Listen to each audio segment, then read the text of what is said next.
ایک جوان تھا، مسجد میں آیا، لوگوں سے کہنے لگا روٹی کھلاؤ۔ کسی نے توجہ نہ کی۔ اس نے کہا میں رب رب بتانے والا ہوں، میری طرف دیکھو تو صحیح۔ کسی شخص نے خیال ہی نہ کیا۔ پھر اس نے کہا یار تھوڑا سوچو۔ نمازیوں سے کہا، اہل علاقہ سے کہا، انہوں نے کہا تیری طرح کے بڑے درویش دیکھیں۔ مسجد کے محراب میں وہ رب کریم کا بندہ انتقال کر گیا۔ جب فوت ہو گیا نا، لوگوں کا مزاج ہے، بیمار کو دوائی نہیں دیتے، جنازے پہ وقت پہ پہنچ جاتے ہیں۔ جب کوئی گر رہا ہوتا ہے تو سہارا کوئی نہیں دیتا، جب کوئی گر جاتا ہے، ٹانگ ٹوٹ جاتی ہے تو تیمارداری کو زمانہ پہنچ جاتا ہے۔ اور بزرگ، وہ نوجوان اللہ کا نیک بندہ مسجد کے محراب میں فوت ہو گیا۔ حضرت فضیل ابن عیاض کہتے ہیں امام صاحب نے اعلان کیا چندہ دو، کوئی لاوارث فوت ہو گیا، کفن دینا۔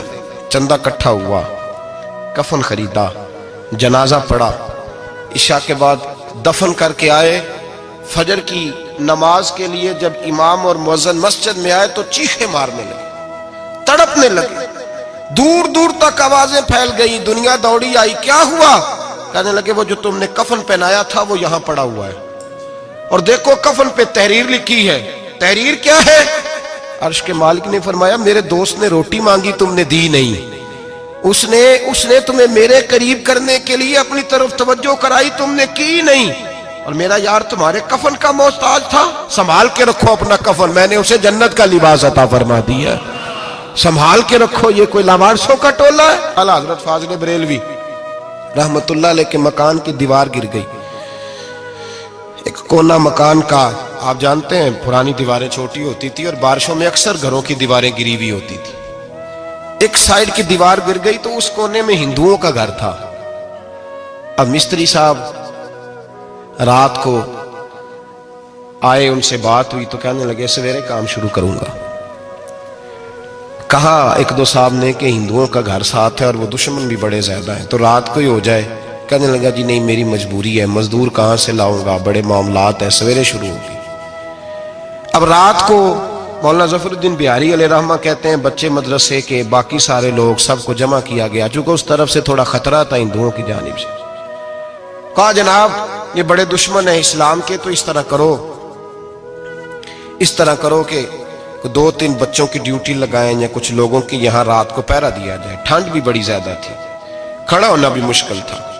اعلیٰ حضرت رحمت اللہ علیہ عشاء کی نماز کے بعد جلدی حجرہ خاص میں تشریف لے جاتے تھے۔ اس رات جب دیکھا نا باہر شور ہو رہا ہے تو اسی طرح سر پہ ایک رومال لپیٹا تو باہر آ گئے۔ کہنے لگے کیا شور ہے؟ کہ حضور سردی ذرا زیادہ ہے تو یہاں کسی کی ڈیوٹی لگانی ہے پہرے کی۔ 2 منٹ خاموش رہے، پھر فرمانے لگے کوئی ضرورت نہیں، جاؤ سو جاؤ سارے جا کے، کوئی ضرورت نہیں، جاؤ اپنے اپنے گھروں کو، کوئی حاجت نہیں، پہنچ جاؤ۔ کہا حضور مہربانی کرے، وہ طے ہونے لگا تھا۔ فرمایا میری وجہ سے کیوں کوئی ساری رات بیدار رہے، جاؤ تمہیں کہا نا آرام کرو۔ لوگ سو گئے۔ صبح فجر کی نماز پڑھ کے اعلیٰ حضرت رحمت اللہ تعالی علیہ جب سیڑھیاں اتر رہے تھے رضا مسجد کی، تو وہ جس ہندو کی جانب سے زیادہ خطرہ تھا وہ سیڑھیوں پہ بیٹھا تھا، مسجد کی سیڑھیوں پہ۔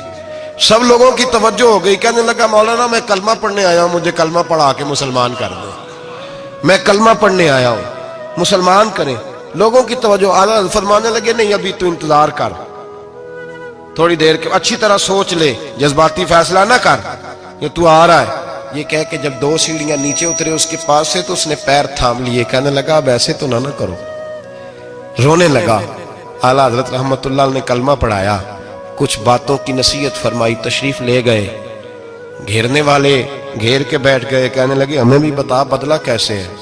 کہنے لگا دیوار گر گئی، آدھی رات کے وقت، آدھی رات تک انتظار کرتا رہا، پہرے دار کوئی نہیں، تو 2 تلواریں لے کر جب میں ان کے مکان کی جانب بڑھا، میں نے کہا آج گردن کاٹوں گا اور کاٹ کر کے نکلوں گا۔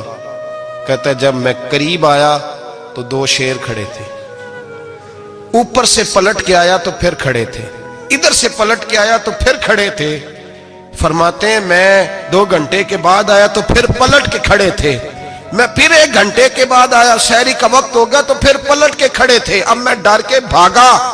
کہتے ہیں فاضل بریلوی نے اپنی کھڑکی سے منہ باہر نکالا، کہنے لگے اور کتنا تجربہ کرے گا، مجھے تو لاوارث سمجھتا ہے، لاوارث ہوں میں، اور کتنا تجربہ کرے گا، بس کر مان جا۔ میں نے کہا حضور یہ کون ہے، مجھے بتائیے تو صحیح یہ کون ہے۔